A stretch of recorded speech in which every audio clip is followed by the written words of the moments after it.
அனைவருக்கும் வணக்கம். மகர ராசினியர்களுக்கு முழு ஆட்சி பலம் பெறும் சூரியனால் 17/8/2024 முதல் இனி யோகத்தின் உச்சியில் மகர ராசி என்ற வகையில் சூரிய பெயர்ச்சியால் என்ன மாதிரியான நன்மைகள் எல்லாம் ஏற்பட இருக்கு, கிரக நிலைகளின் ரீதியாக அமையிருக்கும் சாதகங்கள் என்ன, பாதகங்கள் என்ன, மேலும் என்ன மாதிரியான முன்னேற்றங்கள் எல்லாம் உங்களுடைய வாழ்வில் ஏற்பட இருக்குது, குறிப்பா இத்தருணங்கள்ல என்ன மாதிரியான முன்னேற்றங்கள் ஏற்பட இருக்குது, குறிப்பா சூரிய பகவானை பொறுத்த வரைக்கும் சந்திரனுடைய ஆட்சி வீடான மகர ராசியிலிருந்து தனது சொந்த ராசியான சிம்ம ராசிக்கு பயிற்சியாகி அங்கு முழு ஆட்சி பலம் பெறுகிறாருங்க. இதன் காரணமாக மகர ராசினியர்களுடைய வாழ்வு குடும்ப சூழ்நிலை ரீதியாகவும் உத்தியோகம், தொழில், வியாபாரம், கலைத்துறை, அரசியல் துறை, மாணவ மாணவிகள், விவசாயத்துறையினர், பெண்மணிகள் என அனைவருக்குமே என்ன மாதிரியான நன்மைகள் எல்லாம் ஏற்பட இருக்கு, கிரக நிலைகளின் ரீதியாக மேலும் என்ன மாதிரியான முன்னேற்றங்கள் ஏற்பட இருக்குது, குறிப்பா இத்தருணங்கள்ல கிரகங்களுடைய சஞ்சார நிலைகள் என்ன என்று பார்க்கும்போது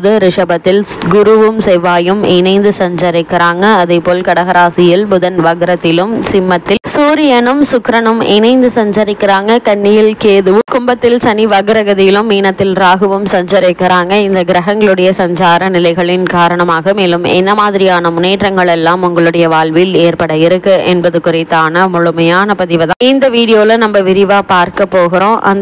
அதற்கு முன்னாடி சூரிய பகவானை பற்றி சற்று விரிவாக தெரிந்து கொள்வோம். சூரிய பகவானை பொறுத்தவரை சூரியன் இந்த உலக இயக்கத்திற்கு மிக முக்கியமான ஒன்றாக இருக்கிறாருங்க. அதன் சக்தியால் தான் ஜீவராசிகள், பயிர்கள் வாழ்கின்றன, வளர்கின்றன. அது மட்டும் இல்லாமல் கோடை, குளிர், மழை போன்ற பருவ மாற்றங்களும் கூட சூரியனாலேயே ஏற்படுகின்றன. அத்தகைய சிறப்பு மிக்க சூரியனை நம்மவர்கள் வழிபாடு செய்வதை வழக்கமாக கொண்டுள்ளனர். சூரியனை வழிபடும் சமயத்திற்கு சௌமாரம் என்று பொருள். சூரியன் சிவபெருமானுடைய வலது கண்ணாக இருப்பதாக புராணங்கள் கூறுகின்றன. சூரியனை சிவனோடு ஒப்பிட்டு சிவசூரியன் என்றும், விஷ்ணுவோடு ஒப்பிட்டு சூரிய நாராயணர் என்றும் அழைப்பார்கள். அது மட்டுமில்லாமல் சிவபெருமானை நோக்கி கடுமையான தவம் இருந்த சூரியன் கிரகபதம் என்னும் பேரும் 1000 கிரகணங்களோடு ஒளிமண்டலத்தில் உலாவரும் உயர்வையும் பெற்றாரு. சூரிய பகவானை பொறுத்தவரைக்கும் மேசம் முதல் மீனம் வரையிலான 12 ராசிகளுக்கும் செல்வாரு. அவர் ஒரு ராசியிலிருந்து அடுத்த ராசிக்கு செல்லும் பொழுதுதான் இந்த மாத பிறப்பு என்பது நிகழ்கிறது. சூரியன் பச்சை நிறமுடைய 7 குதிரைகள் பூட்டிய தேரில் வலம் வருகிறாரு. அந்த தேருக்கு ஒரே ஒரு சக்கரம் தான் உண்டு. இந்த குதிரைகள் பூட்டிய தேரை ஓட்டுபவருடைய பெயர் அருணன். அவருக்கு கால்கள் கிடையாது. இவர் திருமாலின் பெரிய திருவடி என்று போற்றப்படும் கருட பகவானுடைய அண்ணன் ஆவாரு. சூரியனின் ரதம் பொன்மயமானது. அந்த ரதத்திற்கு 5 ஆரங்களும் 3 நாபிகளும் உண்டு. 3 நாபிகளும் 3 காலத்தை குறிக்கும். சூரிய சக்கரத்தில் உள்ள 6 கட்டுகளும் 6 ருதுக்களை குறிக்கின்றன. சக்கரத்தின் மேல் பாகமும் கீழ்பாகமும் உத்ராணியம், தட்சியானத்தை குறிக்கிறது. சூரிய பகவான் தன்னுடைய தேரில் 4 பட்டணங்களை சுற்றி வந்து காலை, மதியம், மாலை, அர்த்தராத்திரி என்ற காலங்களை உண்டாக்குகிறாரு. சூரிய பகவானை வழிபடும் விரதங்களில் முக்கியமானது ரத சப்தமியாகும். இது சூரிய ஜெயந்தி என்று அழைக்கப்படுகிறது. தை மாதத்தில் வரும் சப்தமியே ரத சப்தமி என்று அழைக்கிறார்கள். அன்றைய தினம் சூரியனின் பயணிக்கும் தேரை இழுத்து செல்லும் 7 குதிரைகளும் ஒரு சேர வடக்கு நோக்கி திரும்பி பயணத்தை தொடங்குகின்றன.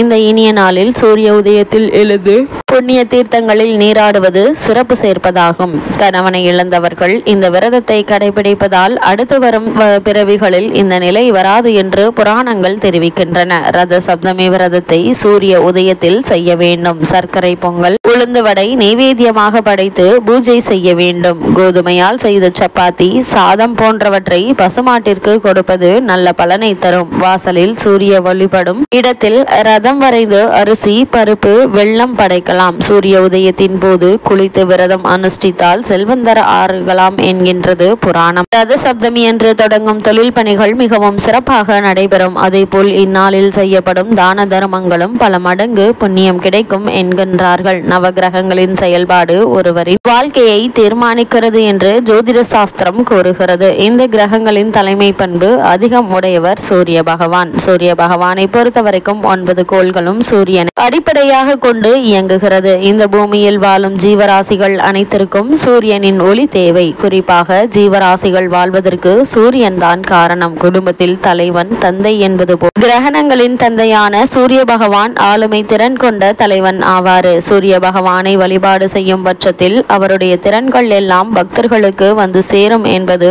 ஐதீகம். எந்த செயலிலும் தன்னுடைய கை ஓங்கி இருக்க வேண்டும் என்று நினைக்கும் சூரிய பகவான் தன்னை வழிபாடு செய்யும் பக்தர்களுக்கும் அதே பலன்களை அள்ளி கொடுக்கிறாரு. எதிரிகள் புடை சூழ வந்தாலும் துரோகிகளால் வாழ்க்கை புரண்டால் அதனை தாங்கி நிற்கும் தலைமை பண்பை சூரிய பகவான் வழங்குகிறாரு. சுற்றி இருக்கும் எதிரிகளின் கூட்டத்தின் நடுவே உங்களை தலைவனாக்கி அழகு பார்க்கக்கூடியவர் சூரிய பகவான். அப்படிப்பட்ட சூரிய பகவானை நாம் எப்படி வணங்க வேண்டும் என்று பார்க்கும்போது அதிகாலை எழுந்து சூரிய நமஸ்காரம் செய்து வந்தால் வாழ்க்கை செல்வ செழிப்பாக இருக்கும். அப்படி முடியாவிட்டால் காலையில் எழுந்து குளித்து முடித்துவிட்டு தண்ணீரை சூரியனுக்கு சமர்ப்பணம் செய்ய வேண்டும். பித்தளை அல்லது செம்பு பாத்திரத்தில் தண்ணீரை நிரப்பி காலையில் வெறும் வயிற்றில் குடித்து முடித்துவிட்டு கிழக்கு நோக்கி சூரியனை பார்த்து தலைக்கு மேலே தண்ணீர் நிறைந்த பாத்திரத்தை தூக்கி கொள்ள வேண்டும். பின்னர் நீர் பூமியை நோக்கி விழுமாறு சாய்க்க வேண்டும். இவ்வாறு ஐம்பூதங்களில் ஒன்றான நீரை சூரியனுக்கு சமர்ப்பணம் செய்யும் பட்சத்தில் நாம் நினைத்த காரியம் கைகூடும். இந்த வழிபாட்டை தினமும் செய்து வந்தால் சூரியனின் பரிபூரண அருளாசி கட்டாயம் கிடைக்கும் என்பது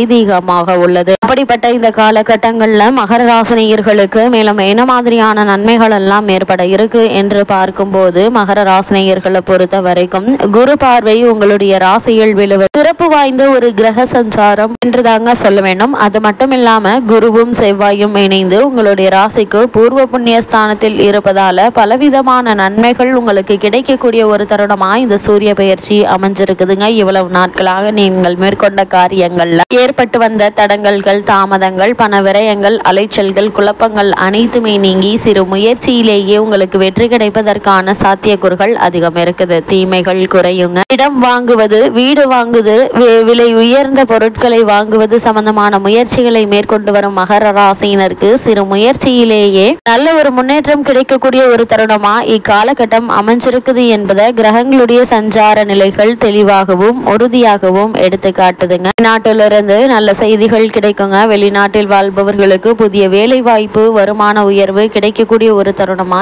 இத்தருணம் அமைஞ்சிருக்குது. சகோதரர்களுடைய ஆதரவும் உங்களுக்கு கிடைக்க இருக்குதுங்க. இருந்தாலும் என்ன மாதிரியான விஷயங்கள்ல நீங்கள் கவனமாக இருக்க வேண்டும் என்று பார்க்கும்போது உங்களுடைய ராசிக்கு 8ஆம் இடமான சிம்ம ராசியில் சுக்கிரன் நுழைகிறார். பிள்ளைகளால் பிரச்சனைகள் வரலாங்க. எதிர்பாராத விரயங்களும் ஏற்படலாங்க. மறைமுக எதிர்ப்புகள் உருவாவதற்கான சாத்தியக்கூறுகள் அதிகம் இருக்குது. அதே போல மகர ராசியினருக்கு இந்த தருணங்கள்ல பெண்களால் சில பிரச்சனைகள் ஏற்படக்கூடும் என்பதால் இது மாதிரியான விஷயங்கள்ல நீங்கள் கவனமாகவும் எச்சரிக்கையாகவும் இருப்பது மிக மிக அவசியங்க. அதே போல கவனம் இல்லாவிட்டால் வணிகத்தில் இடைஞ்சல்கள் ஏற்பட்டு லாபம் குறைவதற்கான சாத்தியக்கூறுகள் இருக்குதுங்க. சக பணியாளர்களால் தொந்தரவு உண்டு என்பதால அனுசரணையாக பழகுங்க. தேவையில்லாத விஷயங்கள்ல தலையிடாமல் ஒதுங்கி இருப்பது உங்களுடைய எதிர்காலத்திற்கு மிகவும் நல்லது. மகர ராசினியர்களுக்கு கிரக நிலைகளின் ரீதியாக கூறப்படும் பரிகாரம் என்ன என்று பார்க்கும்போது தினமும் காலையில் சூரிய பகவானை வழிபடுங்க. எண்ணற்ற நன்மைகள் உங்களுடைய வாழ்வில் ஏற்படும்.